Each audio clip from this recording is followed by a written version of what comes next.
Well, hi there. Welcome to Liberty.me Live, subtitle Free Association. The little live button always goes on, and I never know what they catch. We could have been talking about all sorts of things, and you missed it. Actually, we were. We almost were late. We were very early, very responsible for this podcast, but Sheldon was regaling me with newspaper tales of old, and we very nearly missed our cue to go live to whomever is out there right now and whomever will be out there later on YouTube. Oh my goodness. What do we want to talk about tonight, Sheldon? All things electoral. Oh, that again. For one thing, you were at the Republican convention. Are you sure? Are you sure that was me? Well, you assured me you were. I only know it secondhand. And so we got to hear what that was like. Unfortunately, you also can't tell us about the Democratic convention because you didn't get there, unfortunately. You assured us the last time we did one of these that you were going to be at both, but we won't hold you to that. I'm sorry about that. There were some shenanigans that I can't divulge.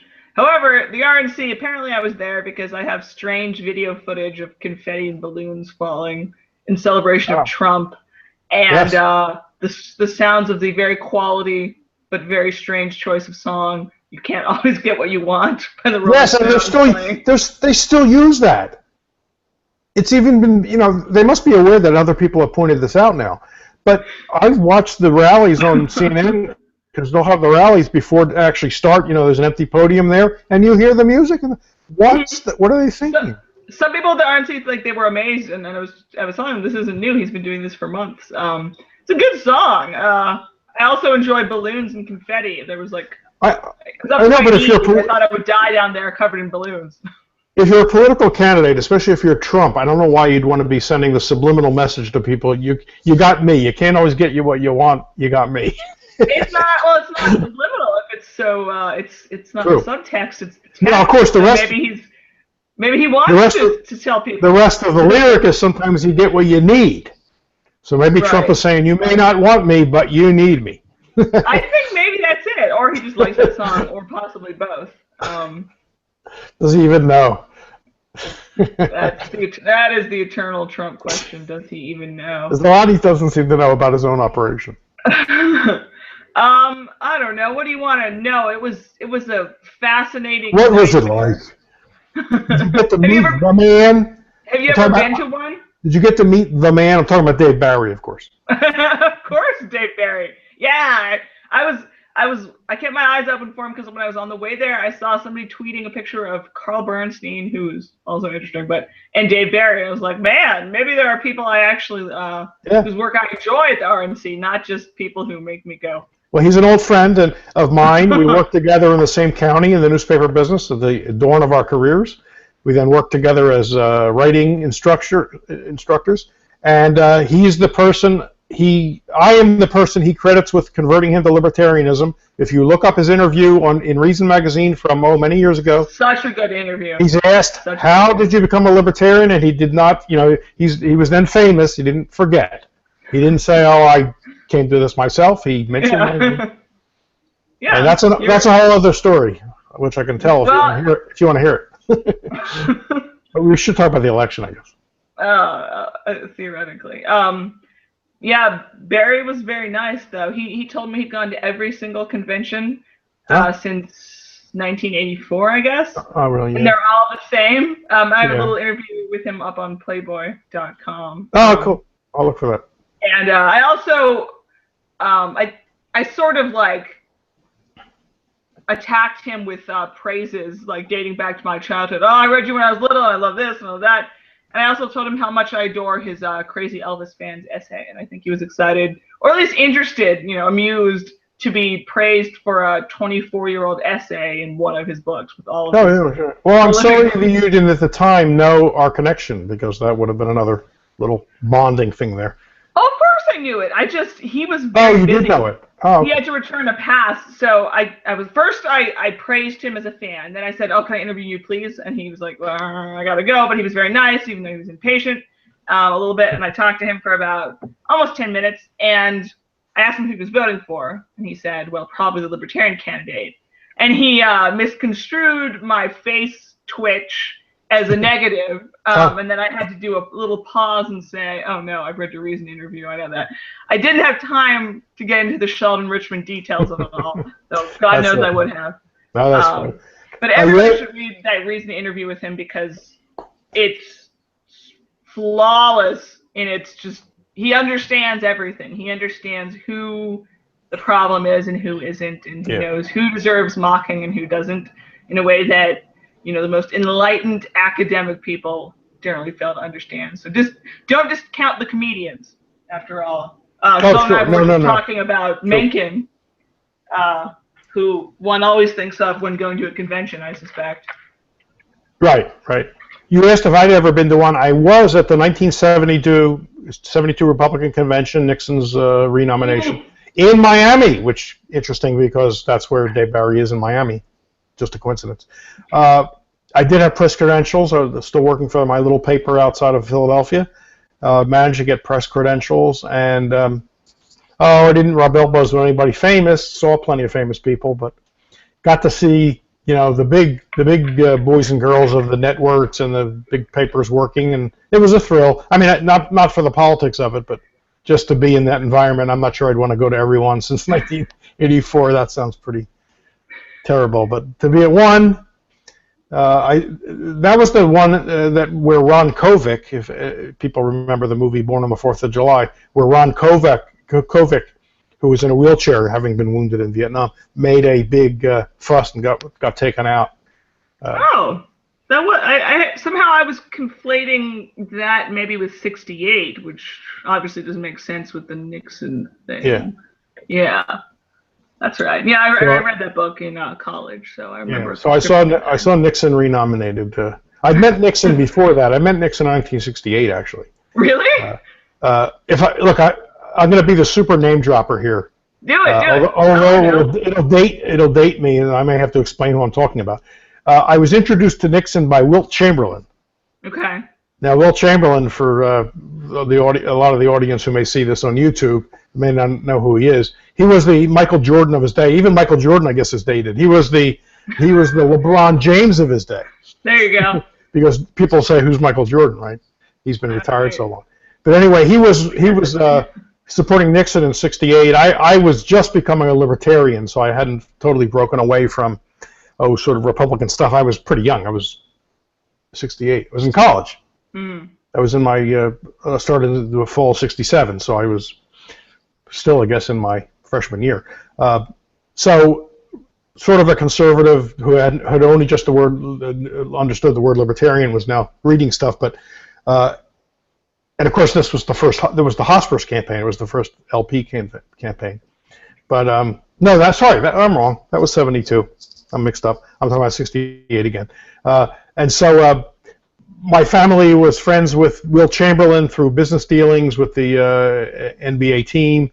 At the time, that was, still 76ers. And so he arranged for me to come down to a hotel where Nixon was appearing and Chamberlain was going to be, and he introduced me, and that was a lot of fun. I got to shake Richard Nixon's hand, if anybody. Did you talk to him in depth at all? There's the hand. No, not in depth. And I didn't know enough libertarianism to lecture the guy anyway. I was really just learning myself, and there's the hand. And considering that he, I guess, shook the hand of Mao Zedong, it's only 1 degree of separation from Mao Zedong and a lot of other people. Khrushchev. Think of all the people Nixon met. So I'm just 1 degree. 2 degree, would that be 2 degrees of separation? Yeah. That makes you about 3 from Stalin, and then forget Kevin Bacon. We can get to a lot. Oh my gosh! Notable. And I've washed his hand so many times since. I've shaken hands with more noble people than Nixon, and I've washed my hand too. Okay, so you saw Donald Trump in person, right? How close did you get to Donald Trump? I've seen him twice already. The novelty is full on. Okay, so is his skin color really what it looks like on TV? That's what I'm dying to know. That's racist. Is he really that Oompa Loompa? No, that's not racist. That's tannist. Bad tannist, but tannist. That is the word for it, tannist. No, okay, so I saw him. I was on the floor during his endless accepting the nomination, Law and Order, Nixonian speech, which was for an hour and 15 minutes. I was standing. I watched it. I was standing by the American Samoan delegation, shifting from one foot to the other because my feet hurt, even though I was wearing Hey, shoes. was Hunter S. Thompson's lawyer in the American Samoan delegation? Because his lawyer in Fear and Loathing on the campaign trail was an American Samoan. That I don't know. I'm gonna have to read that before November. That's for sure. You definitely have to read that. Yeah. And read The Boys on the Bus too. Yeah. Yeah. I have some political reading to do. I know this. Yes, it's two great books. I'm trying the impossible task of writing about it while not just full body cringing the whole time. But of course, we were talking before about, just name dropping all over the place. But like, I've been to the White House press correspondents dinner, and there's nothing not interesting about these huge gatherings, which include people you've heard of and seen on television. Nothing not interesting? Yeah, I mean, because it's just, there's all this horrible respect towards the office, often antithetical to things we believe, but there's like random celebrities, and like it's totally interesting, and the RNC is more tedious. It lasts longer. I sat for a lot of pledges and a lot of national anthems and presentation of the colors and retiring of the colors twice a day. If anyone asked and gave me real hassle, I was going to say I was like a Jehovah's Witness or a Quaker, just to diffuse the situation. But no one seemed that bothered by it. It's a good thing you didn't get beaten up. Yeah, I'm white. And Trump would have paid the assailants legal fees. I'm a white girl. If I was a bit swarthier, someone might have taken my picture and made me a shaming meme. They could have just assumed you're mixed. I'm very, very white. So, what was it like to sit through or stand through that 75-minute speech? I watched it at home in the comfort of my home. Well, the rallies are bad enough. I wouldn't get histrionic about them. I didn't feel like something I was at like Nuremberg and dear God. Like it was just, it sounded like a braggart blathering in a bar. This one was worse. Yeah. Because the enthusiasm, the fever pitch was more feverish and pitchier, and because he was going much hard. I mean, much harder on the law and order thing. He said for months and months, cops are the most oppressed people in America, et cetera, these absurd statements. And he went very much law and order, very don't worry, middle America, I have your back, even though the streets are breaking out in, guerrilla warfare, but don't worry, I'm the law and order president. That anybody who knows history starts to go, oh, it's Nixon, but with no political experience whatsoever. It gets, he had, the bizarre shout out to gay people, a sort of probably brilliant piece of pandering. I think Trump himself probably doesn't care much about social issues like that. I think he's fairly indifferent. Yeah, because he mentioned no other social issues. Nothing about abortion. It's true, yeah. Pence is this kind of pompous, classic social conservative. He's supposedly good on fiscal conservatism, but if you're that socially conservative, eventually those things are going to clash anyway, because are you really a fiscal conservative if you're down with the drug war? I would say no, because you're spending this money on this absurd cause. It got creepier. It was creepier to see him in his moment of triumph, to possibly paraphrase Star Wars, than it was to see him just trying to rally people. Because, it's real now. It's more real than it was the other times I saw him. What about the people, the delegates? What was your impression? Were they hostile? Or obviously they wouldn't be hostile there. Or they'd be happy there. Everyone was pleasant. Everyone who works at the RNC is pleasant. The guy whose job it is to scold journalists who aren't, professionally dressed was the nicest human being you've ever met. I have found this to be true a lot. People who work at, for causes that you and I are not crazy about tend to be lovely in person, which adds another level of confusion. But I thought there's been reporting even at Reason that at some of these rallies, the atmosphere is kind of ugly and uncomfortable. So I just wondered if it was the same at the convention. it was particularly chipper at the convention. Okay. Well, I'm even sure they were in a rallies I great went mood. to. I mean, I get, it makes my skin crawl whenever they chant about walls. The Yeah. nationalism was off. How about the lock her up, lock her up, lock her up stuff? Was that ugly? That seemed like the 2 minutes of hate, you know? In fact, Yeah. when they were showing that, I actually saw one person like this, which was what they did in 1984. But if you see the Oh, is it? I didn't remember. if you see the Richard Burton movie, you stand before a television, your television in your home with the picture of Goldstein. Is that who it is? Yeah, yeah. And you're all just shouting all the nasty stuff, and your face is all distorted because you're yelling. They all stood like this. So I saw somebody standing like that, yelling, like lock her up, lock her up. Maybe it was satirical. Probably not. Maybe. I mean, the wall stuff creeps me out a lot more than lock her up because I'm not exactly as defensive towards Hillary Clinton. I mean, it was it was a large display. Yeah, I'm not either, but that still I think was ugly. Even during his 75-minute speech, with the one time they broke out with lock her up, remember he did this and then said, let's defeat her in November. So I don't know whether some advisor said to him, don't encourage the lock her up chanting for your speech tonight, because he did this. Yeah. To tamp it down, and then he said, let's defeat her in November. Of course, then a couple days later at a rally, he said, you know what? I think I agree with you on the lock her up. So he kind of reversed that. But tell us about the cruise moment. How was the cruise moments? I had very bad timing, and I was outside. So Good. I saw it on the large screens. I think I have a picture. There was this weird little area. There were no protesters. The protesters that were way the hell over in this park. Yeah. It was a total bust in that way. And there was a couple of restaurants and bars that sometimes cable news would take over, and they were there was this little area. There were barricades, and then you go through the stadium and you get the metal detectors.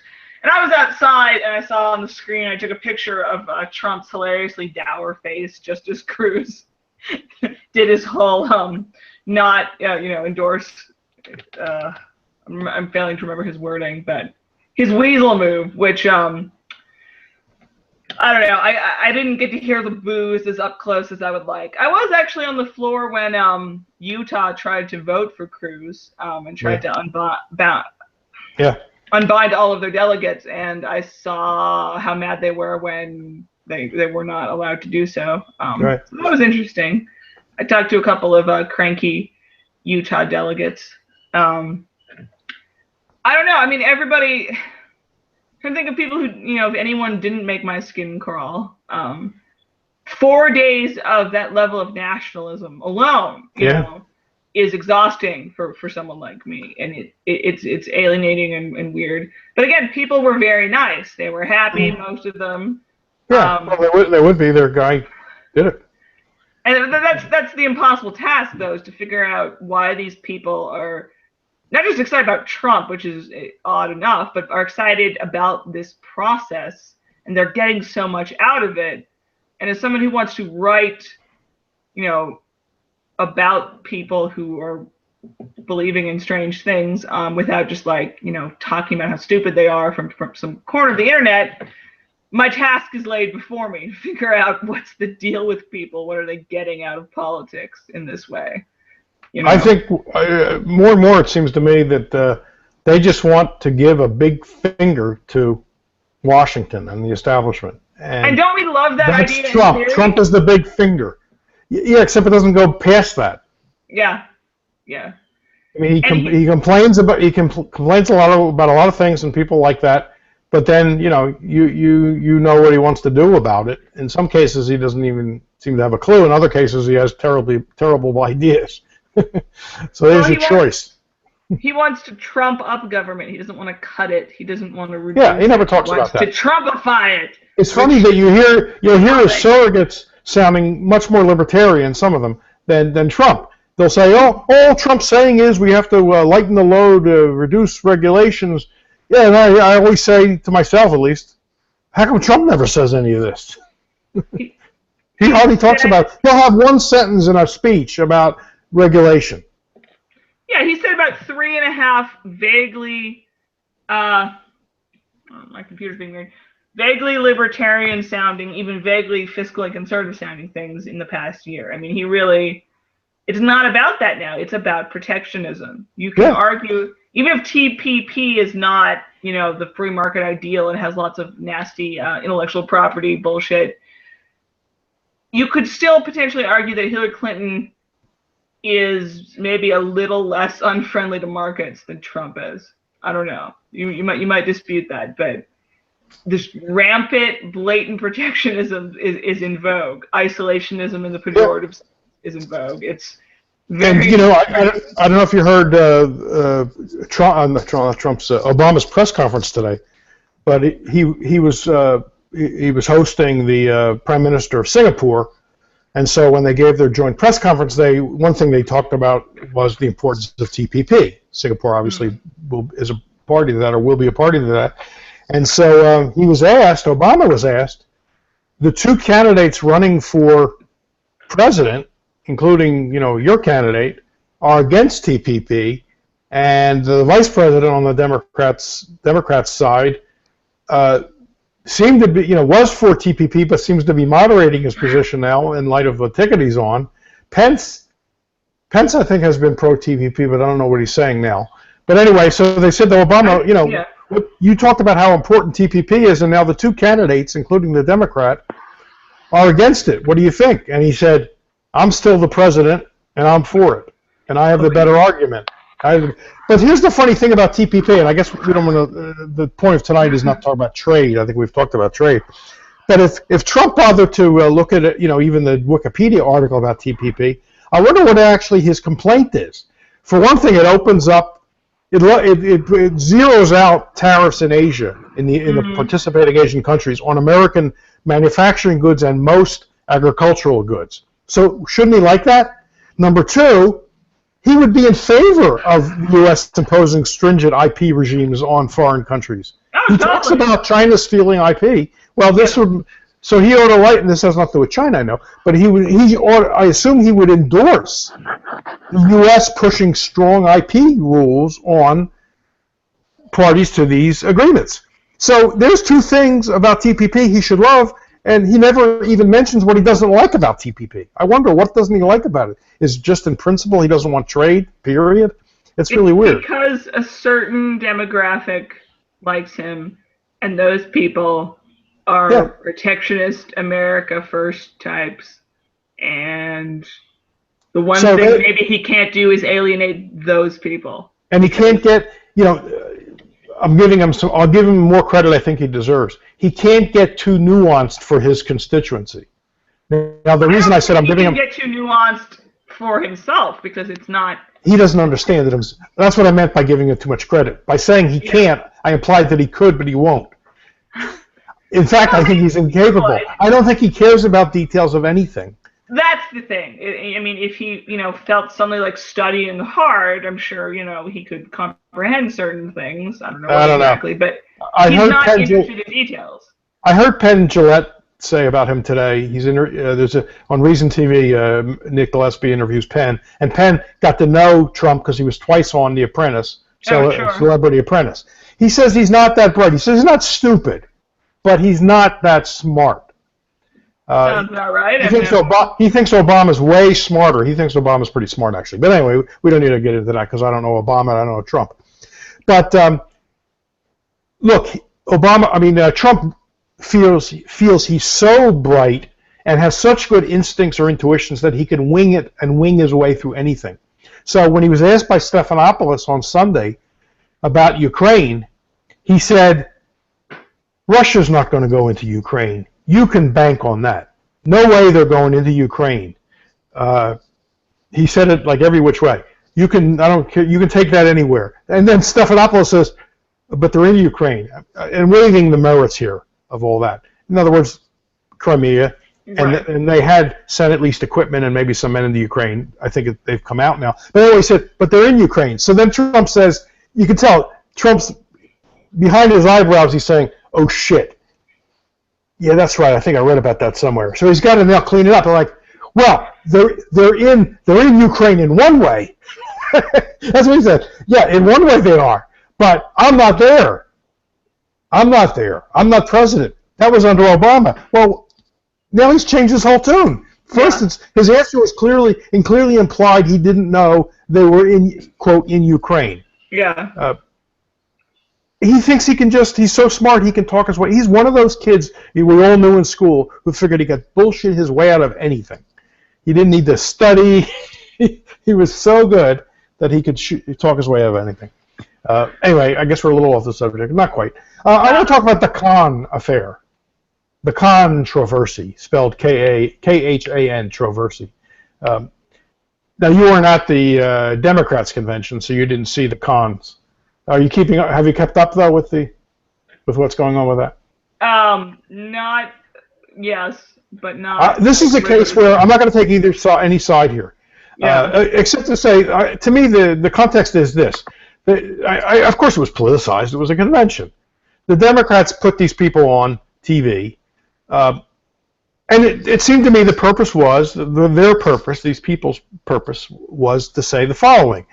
Trump, you're making all these anti-Muslim remarks. You call for a bunch of anti-Muslim things. Although the only thing people talk about is the immigration moratorium.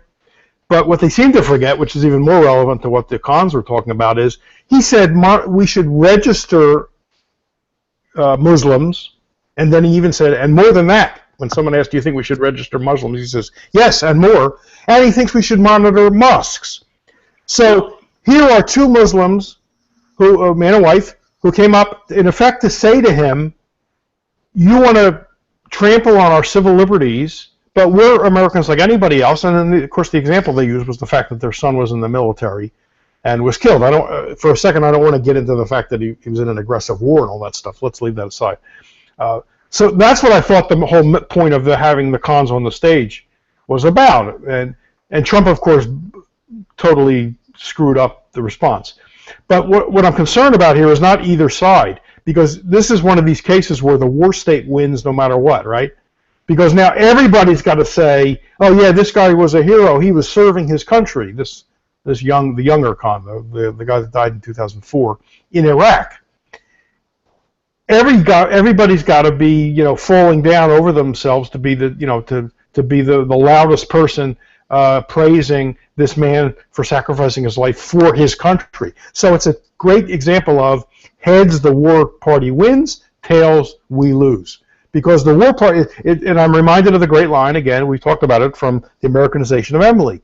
We perpetuate war by exalting its sacrifices. What's the big message that came out of this? This guy gave his life for his country. Yeah, of course. Now you could look at it, what he did out of context, and say it was heroic that he saved his, his fellow whatever they were, company members, whatever it is, because he approached a vehicle which turned out to be a suicide and told the other people to stay back. But that's not the same as giving your life for your country. He might have given his life for his comrades, but he shouldn't have been there. He shouldn't have been there. Right. But that's all forgotten. Even Trump has to talk about how he's a great hero and he served his country. And once again, the war party wins. So it's like it seems to me it's a little parable there, right? All this squabbling is irrelevant, really. When it gets down to it, the permanent state always wins. Unless Johnson and Weld can throw the election into the House of Representatives. Unless they can do better at their next town hall, because Jesus Christ.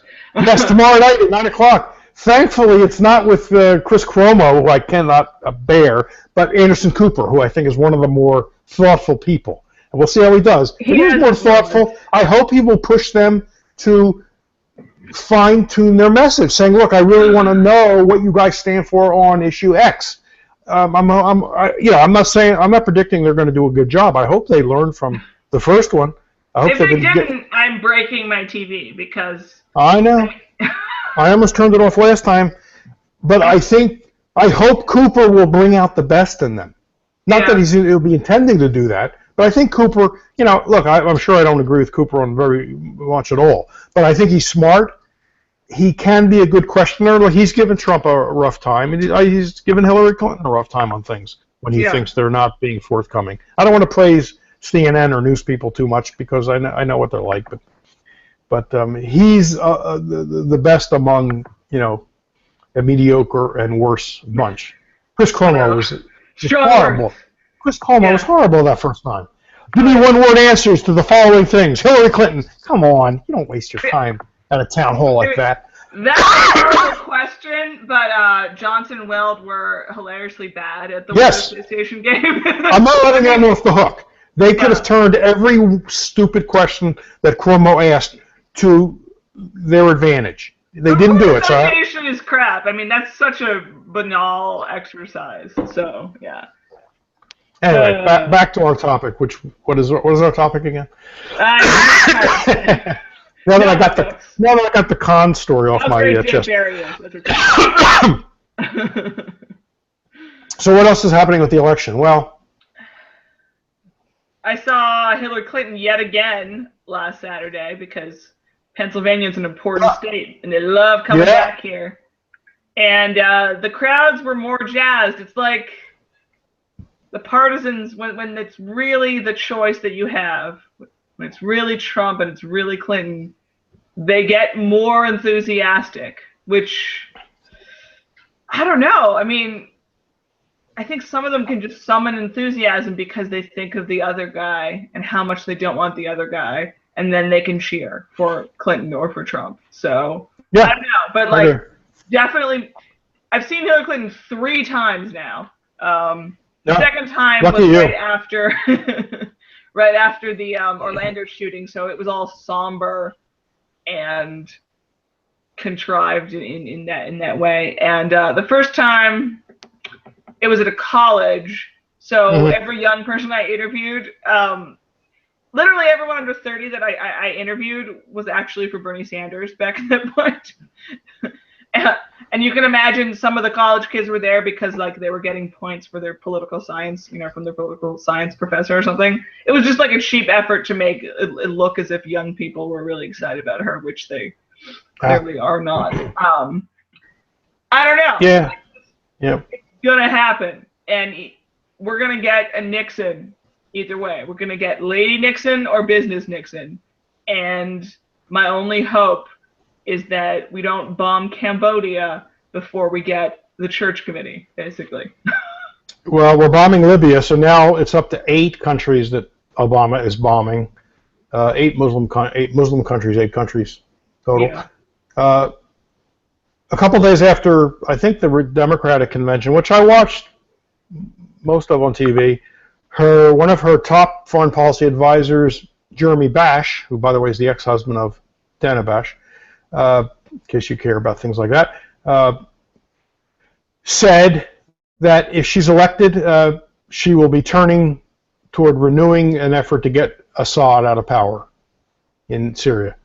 So this is a top guy. This wasn't an unnamed source. This is a top foreign policy advisor to Hillary Clinton saying they're going to turn to getting Assad out. So in other words, they want to do what they did in Libya, which hasn't turned out very well, has it? And what Bush did in Iraq, which she voted for. So when she says she regrets her vote on Iraq, we know that's a lie because she's learned nothing from it. She repeated the same thing in Libya, and she did try to do it in Syria, and now sounds like will again try to do it in Syria if she's elected. So that's, bad, very bad news. Which reminds me of Trump and NATO, which I did a blog post on, and you can find at Free Association, sheldonrichmond.com, where I explored that a little bit because I agree with the people who say that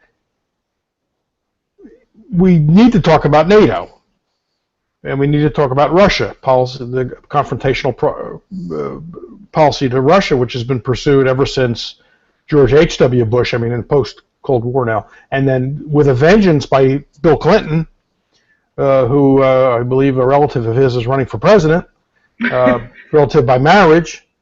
And so this will all be talked about. Unfortunately, Trump is so inept, even though he's brought it up, he can't close the deal. And this is very ironic, as I mentioned. He's supposed to be the master of the deal, right? The art of the deal. After all, how many people can say they had a book ghostwritten for them called The Art of the Deal? Only Donald Trump.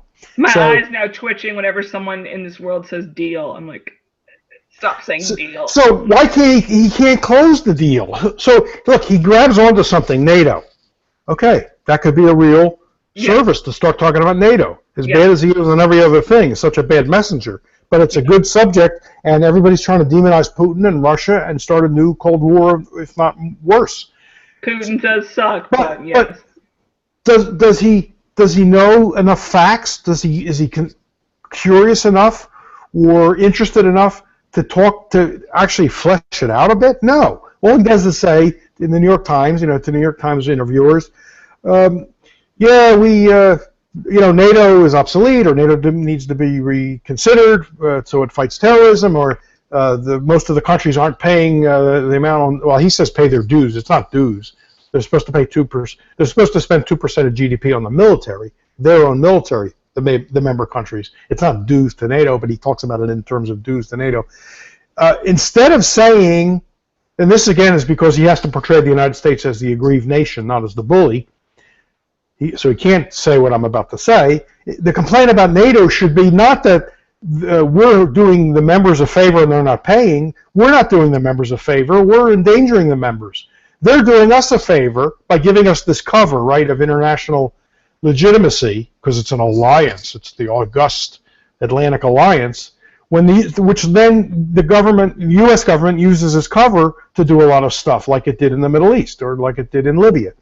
And it's done in other places, like in Serbia in the 90s. It uses the alliance. The elite needs the alliance. So if anything, the U.S. ought to be paying the member states for being tools. Now, I don't really seriously mean that, but the logic of NATO, it seems to me, would lead to that. Because they're the tripwire, right? They give us the excuse to get involved in a war if somebody, one of the members, gets in a skirmish with some other country, Russia, for example. So he doesn't know any of that. When he talks about that, he never relates it to the coup that Hillary Clinton's person, Victoria Nuland, helped engineer in Ukraine. He never says anything about that, like he doesn't know it, and yet it's to his advantage to make all these connections. That was a neocon woman left in the State Department by Hillary Clinton.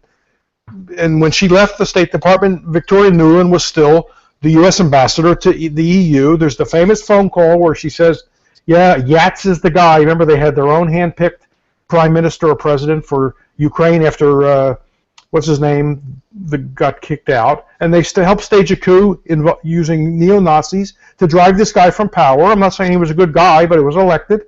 Not only was he elected, he had offered to hold an election, I think, a year from hence, to try to come up with a reconciliation of all the parties. He did seem to be showing some, effort to keep things together. And I'm not saying he was a great guy. Probably was corrupt. He wanted to keep a foot in both camps, the EU and be friendly with the Russians. But the EU, with the U.S. pushing, was demanding, no, you have to declare you're with us, and you're not going to take any loan from the Russians. In other words, the U.S. pushed and pushed and pushed and pushed. And then they got people out in the streets to drive this guy out of power. And there were no doubt neo-Nazi elements involved. We know that. They're in the government. He never mentions any of that. He just talks about, they're free riders. The NATO members are free riders. Why are they taking advantage of us? Because he can never concede that we're the ones taking advantage, we meaning the Obama administration, the U.S. government, are taking advantage of the others. They're not taking advantage of us. So he can't close the deal when it's to his advantage. He can't mount a case. He's either intellectually lazy or he just doesn't give a damn. Yes, I think both those. Yeah. Did you read the McKay Coppins article about Trump from about July 17th in BuzzFeed? Tell me about it. Maybe I did. I don't remember right now. By that name, I don't remember it. Well, this dude wrote a thing about an article about Trump either in 2012 or 2014. I think it was 2014. Mm-hmm. And it was basically he spent the day around, with Trump at his little Florida resort. Yeah, Mar-a-Lago. Yeah, mocked him, sort of mocked all sorts of things. It was unflattering. I didn't read the original profile, but apparently it obviously upset Trump and his people very much. It was very unflattering. And the piece, the current piece, sort of professes to be about how McKay Coppins, the reporter, basically is to blame for Trump running for president, and his friends kind of like tease him but are kind of horrified by saying you're to blame. And this initially sounds completely narcissistic for the reporter, but he makes his case that that piece may have actually done something, but he makes a a much wider case for the personality of Trump, which is the rich boy with the chip on his shoulder. Everyone sees him as like nouveau riche, tacky, gold-plated. Like no matter how much money he gets, nobody respects him enough. No matter how much name recognition he has, everyone still thinks he's tacky. Like the people he wants respect from do not respect him, which includes the media, includes like the elites that he's now scorning as if he doesn't want to be one of them instead of, you know. So this is Trump's revenge. Yeah, and it's convincing. I think it's worth reading. Most political writing is kind of a snore, but it makes a compelling case for this man's personality and his motivations. Not that he's, you know, sort of a self-aware sociopath, not even that he's like as power hungry so much as he needs our respect and he's gonna get it. God damn it, he'll show you. It's like a chip on his shoulder. I don't know. But also, there was that moment, or more than one moment, in the at that White House Correspondents' dinner where Obama mocked him. That's actually, and he just sat there. He just sat there like this. Yeah, that actually plays a large part in the story too. Yeah, it talks about I've seen how when they asked him how he liked the jokes at the end, for once he wasn't all cocky and he was like, I didn't like them, and was all sort of downtrodden.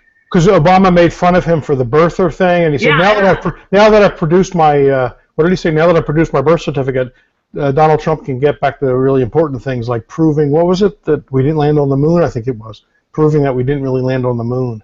Yeah, I mean, it just makes he was not amused. He has no sense of humor at all, but especially not about himself. Well, you know, the only thing he sues writers over, maybe this article will correct this, but this is what I've been reading.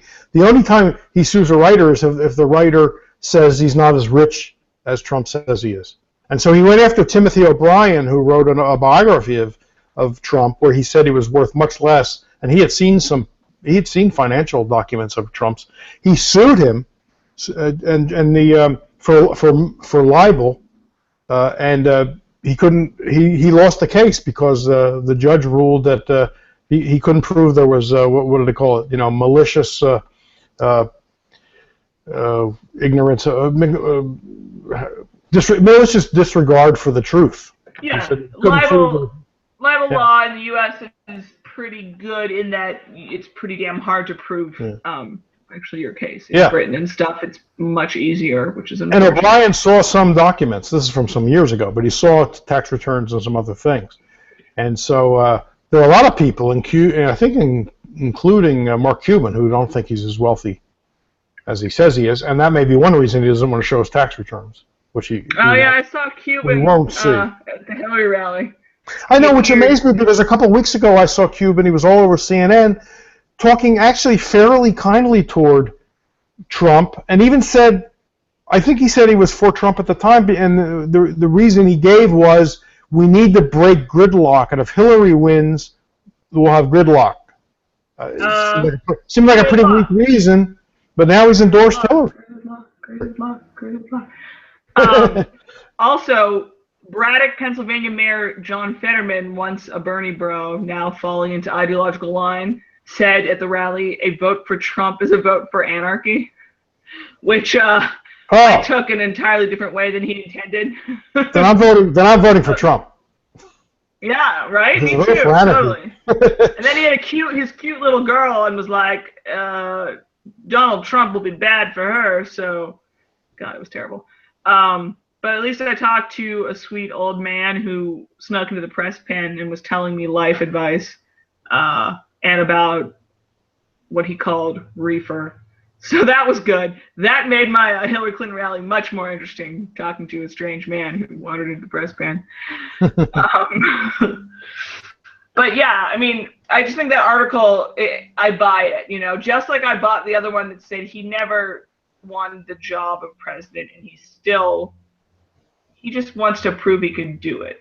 And unfortunately, he has proven that he can do it. Yeah, but that does explain a lot. But on the other hand, wouldn't losing also really look? Wouldn't he look pretty bad losing? I mean, he's the winner. He's the winner. But if he loses just enough, or if anything weird happens, because it's Hillary Clinton. I mean. Actually, by the way, we do have an answer because yesterday he started, and I'm sure we'll hear more of this. He's already said, "I fear the election will be rigged." Now he's got his excuse. He's got his excuse for losing. He's dying to lose. He's got his excuse for losing. He could say, "I'm not a loser. It was rigged." Yeah. He's dying to lose. It's so much easier if he loses. That's why he was dying for the Republicans to pull something shady and take it from him, because. So you have to. Can you send me the link of this piece you're talking about? Yeah. I want to read that. It was disturbingly compelling, and most political writing isn't. Yeah. Now, there's an interesting story in Trumping. Now, there have been some biographies. I've been looking at one. There's one by Wayne Barrett, who was a longtime reporter for the Village Voice, who followed Trump for years. That he's just reissued with a new introduction called, oh, damn, I can't remember what it's called. Wayne Barrett. You can find it at Amazon. There's the one that accused him of raping his ex-wife, of course. I'm not sure which one that is, but... Yeah, but then she took that back, right? Mm-hmm. When she was asked about that? I'm sure. I wonder if a large settlement was involved in that. Well, either way, we're getting an alleged rapist will at least occupy the White House in January. Yeah, but he won't be president. One way or another. He won't be president. Well. But yeah, it was the more you see these people, the more you realize they're real. They really exist. But the people cheering delightedly for them remain almost more enigmatic, as far as I'm concerned. The people who are. Well, I think it's explained by they just want, they want someone who's going to do this to be established. They want to be on the team. And they're not looking beyond that. They just want to give a big finger, and they're not looking past that. It's after that happens, they'll say, "Okay, what happens next?" Well, I mean, the burn it down candidate sounds sort of lovely in theory, in certain ways, but he's not that. He's the Trump candidate. He's the me candidate. Well, as you said, only I can fix it. Right. Which is absurd. I mean, those are your other choices. It's I can fix it, or we'll all fix it together, and they're both equally bullshit. There's our choice. Right. And they're both Nixon. So again, what I'm hoping for at this point is that either president is so corrupt, incompetent, nasty, unlovable that they can bring about either actual impeachment or just their time in office is so awkward and disastrous that people get nice and post-Nixon cynical about it. And again, we have a nice church committee. Get a War Powers Act that actually works. Yeah, but who can we count on in Congress to do any of that? So someone's asking about the DNC over there on our peanut gallery and the leaked. We'll have to see what WikiLeaks is going to bring out in the next couple months. Julian Assange says there's more stuff. By the way, I have it on pretty good authority to don't believe anybody who says we definitely know it was the Russian.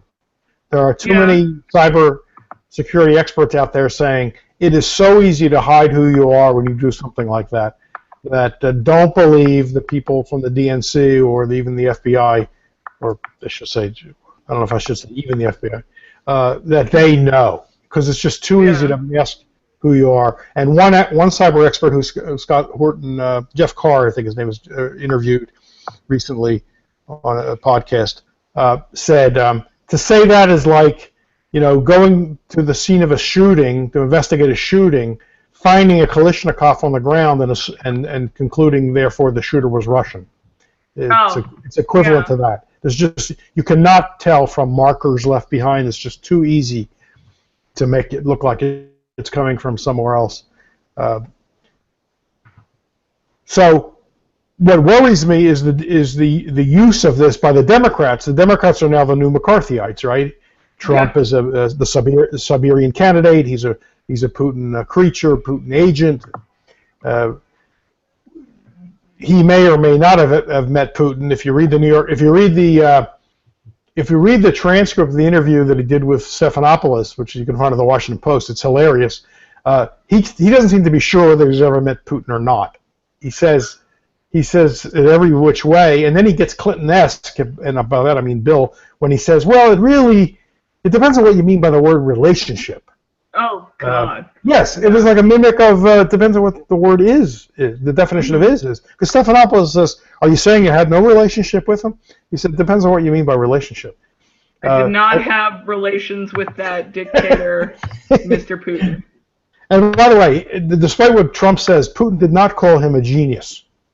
Yeah. He did not use the Russian word for genius, which looks like our word genius, Genii.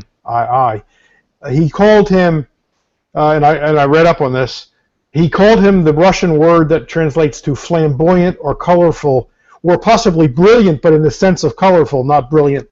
Really? Right. So Trump says he called me a genius. Trump says he called me a genius. He did not call him a genius. Oh, that's hilarious that you look into that. Well, I'm worried about this. Attempt to heat up a war with Russia, and now the Democrats are finding it in their interest. They've been doing it all along anyway, but they pushed for a new Cold War. The Cold War actually never ended. There's not a Cold War. Damn it!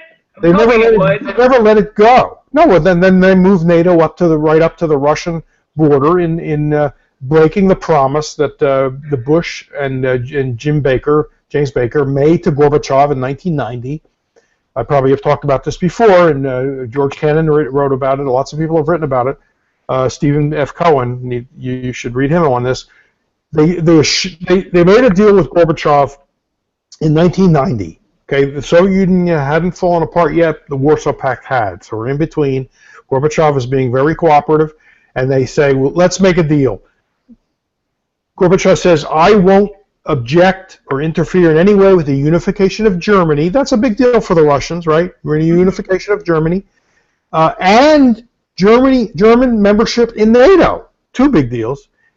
If you do not move NATO east, if you don't start incorporating the Warsaw Pact, former Warsaw Pact countries, Eastern European countries, into NATO. Jim Baker, on George H.W. Bush's authority, made that pledge. And then quickly had second thoughts about it and began moving east, and then this really happened with a vengeance under Clinton, Bill Clinton, moving all the way to the Russian border, including the Baltic states that are on Russia's borders that used to be Russian satellites, not to mention all of the Warsaw Pact states, and started talking about Ukraine and Georgia as well. And only Germany really put the brakes on that. Germany didn't think it was a good idea to bring in Ukraine. Maybe they thought it would be needlessly provocative, but there's still talk about bringing Ukraine and Georgia into NATO. Why wouldn't the Russians be worried about that? Why wouldn't any sober Russian leader, not just Putin, be concerned about that? I put in the word sober because only Yeltsin didn't seem to be concerned about it. Why? Because he wasn't sober. They took advantage of Yeltsin. He was drunk the whole time. They sowed the seeds for a Putin-type character to arise. Yeah. So nobody wants to talk about that today. Trump doesn't talk about it. This is my old complaint. He doesn't know how to close the deal because he doesn't care about facts. He doesn't have, maybe he's got ADD, I don't know. He can't sit down and study. So he doesn't know any of this stuff, or he doesn't talk about it. Well, it's not the complexities of that and the nuances of you talking about anything in the international community is wildly unpopular. And not because I don't want to, it's too easy to feel superior to like the stereotypical Trump voter that appears in front of your mind. But I will say again that xenophobia is even easier to cultivate than war fever. And it's a certain type of, it's a type of xenophobia trumps isolationism because, and as you say in your excellent turn of phrase, aggrieved nation shtick, where the U.S. is somehow the constant victim, which is not, the shit, like the polar opposite of the neocon thing at all. It's actually, the half sibling of it, let's say. because it's still about the U.S. needs to dominate and be powerful. It's just that we're not as powerful, and these other countries are screwing us, and all of that is sort of neocon friendly. It's just a different spin on it, and it's sort of more overtly anti-cosmopolitan, but it's still absurd, and it's still simplistic, and that's why certain libertarian-ish types who are for Trump are missing everything except one or two sentences in maybe every other speech he does. It's just it's patently absurd. But some of those people are not very immigrant friendly either, and they are starting to get a little weird and Pat Buchanan-y about trade and stuff. And there are lots of there's lots of roads away from libertarianism, and Trump is apparently one of those roads. I know when one of the people you're thinking of wrote an article about how great Trump did in that last interview that he did with the New York Times with David Sanger and Maggie Haberman, and he was asked about how NATO has worked out, and he said, no, it's been bad for us. We're paying to protect them, and what do we get? A big trade deficit. And this libertarian writer responded, that was the perfect answer. Well, wait a second.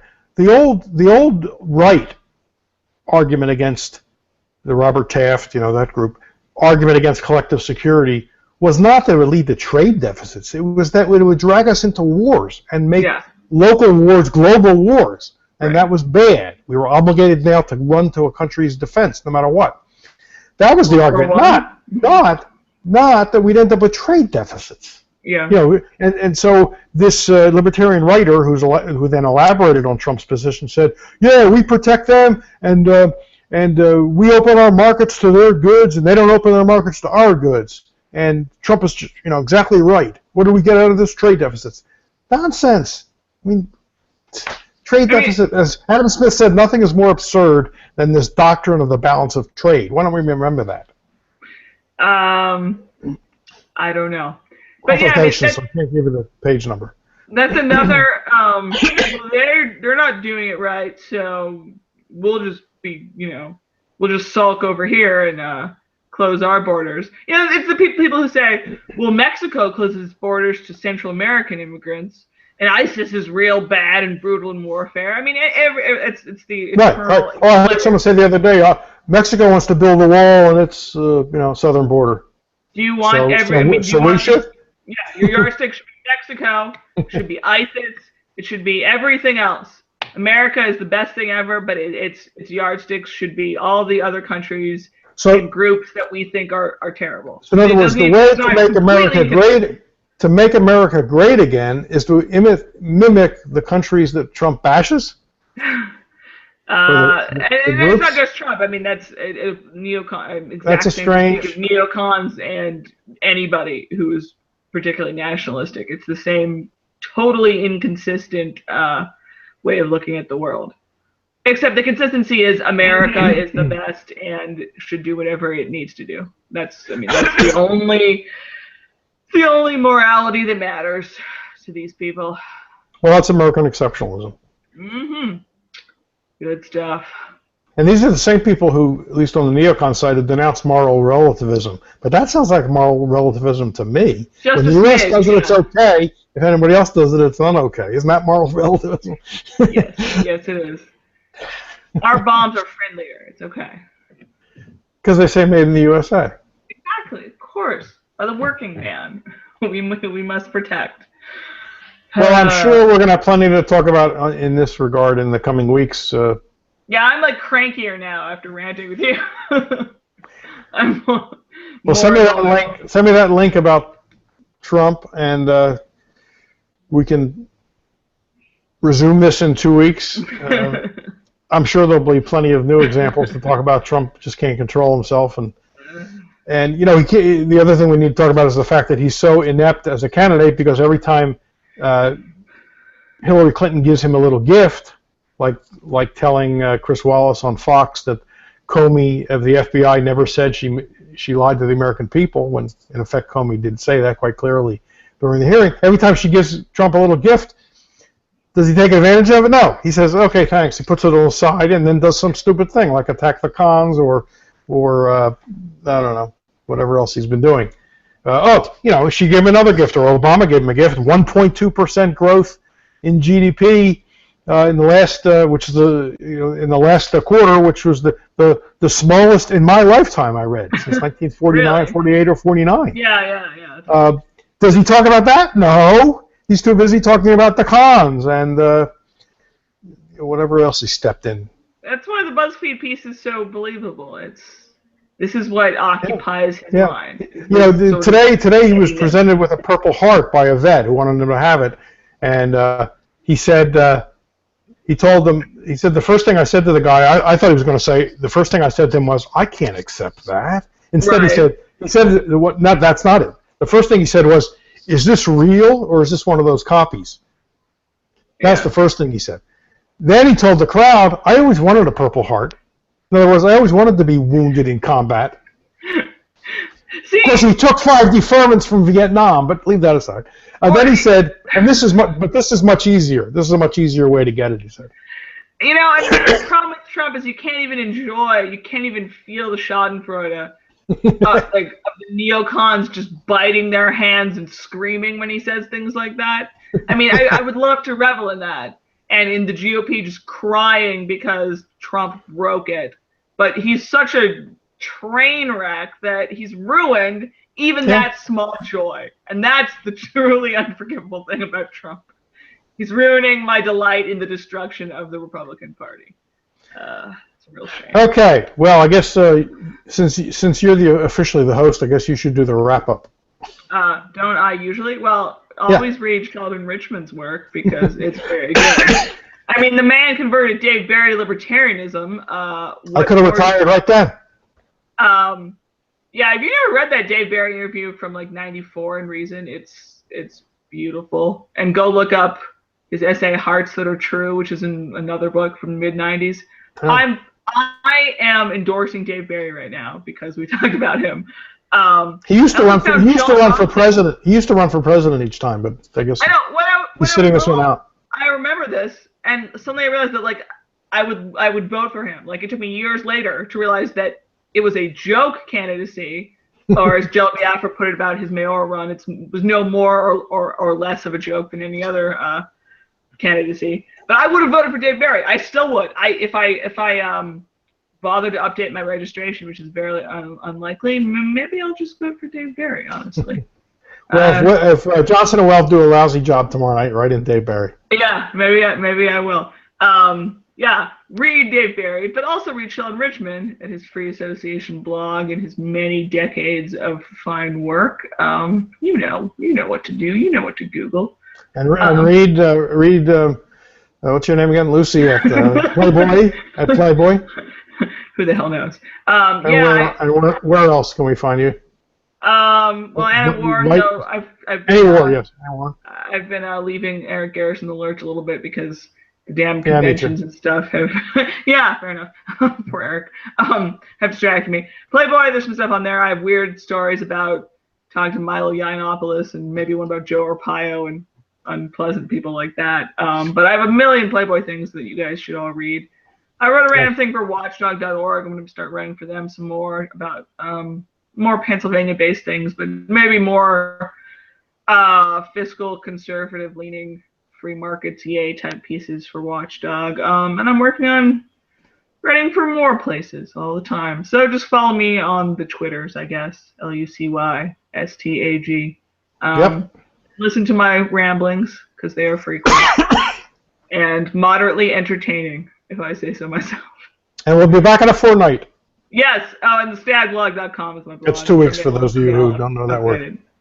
Look, stop assuming people don't know the word fortnight. Actually, maybe they don't. Well, they probably didn't watch Downton Abbey.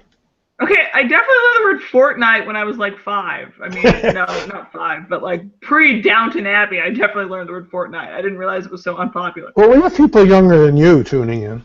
People sometimes are, but I know old things, so I'm not a terrible... Yeah, that's right. The schools have deteriorated since your days in school. I didn't go to them. My school was literally like this room. Well, yeah, there you go. You're making my point. You're making my point. Yeah. Oh, I guess I am. Okay. Well, thanks for watching. Lovely audience in the chat room, all 2 or 3 of you. We love you very much. Thanks for watching later on YouTube. We'll be back because we like ranting, and politics insists on continuing to exist. So we'll be here. That's right. All right, Sheldon. Always a pleasure. See you soon. Bye-bye.